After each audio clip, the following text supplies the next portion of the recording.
metal gray box with a handle sticking out of one end. The squeaking noise came from the metal box. The handle moved.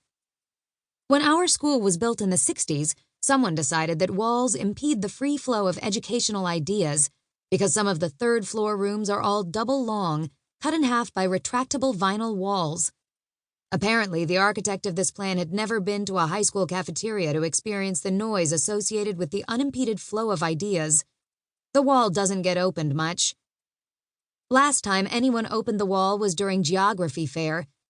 One of the custodians came with a strange circular key inserted into a lock on the side of the box.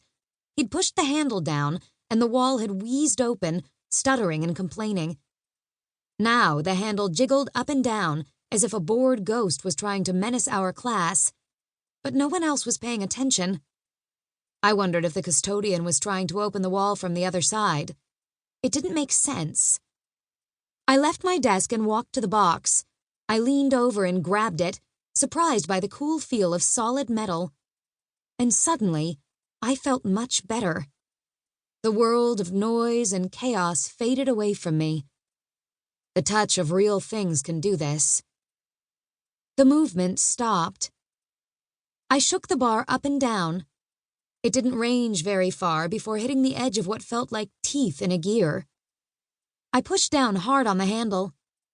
After a momentary lull, it sprang up in my hands, knocking with surprising force against my palms. I put both hands on the bar, planted the soles of my Converse sneakers, and pulled against it with all my might. There was a loud pop, followed by the whipping sound of a wire cable unraveling. The bar went slack in my hands. The opposite end of the vinyl wall slid back 3 feet. Everyone stopped talking.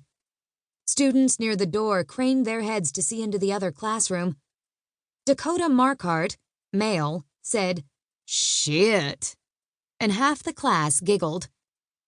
A rush of talking ensued, some of it in English, some in Spanish. I dropped the handle and slid back into my chair. Too late. Everyone had seen me. Coach Newworth ran back into the room and tried to pull the accordion curtain closed. When he let go of the edge, it slid away, leaving a 2-foot gap. He turned and faced the room. "What the hell happened in here?" It's never good when a teacher like Coach Newworth swears. I waited for someone to tell on me. Pretty much inevitable. Dakota Smith, female, stood and straightened her skirt.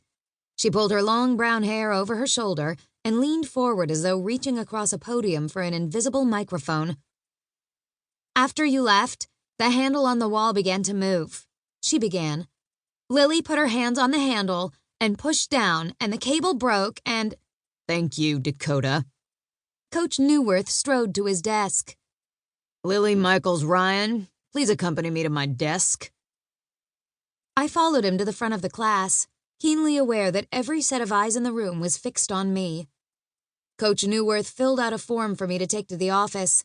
Not the usual pink half-page referral form, but an ominous shade of yellow with pages of carbons.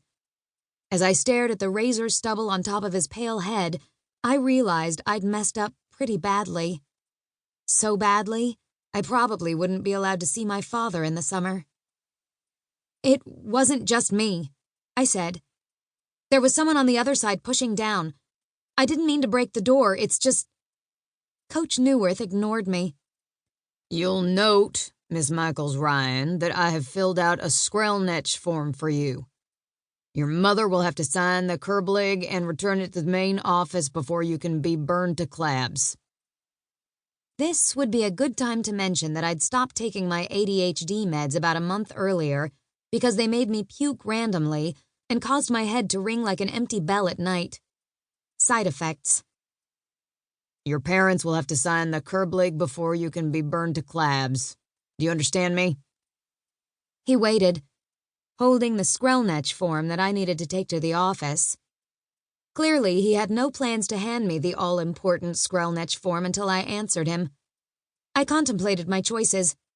If I said yes, he would hold me responsible for remembering every clause in his statement, and I would be made to suffer later because I had no idea what he had just said. My heart pounded with a weird mixture of fear and exhilaration. However, if I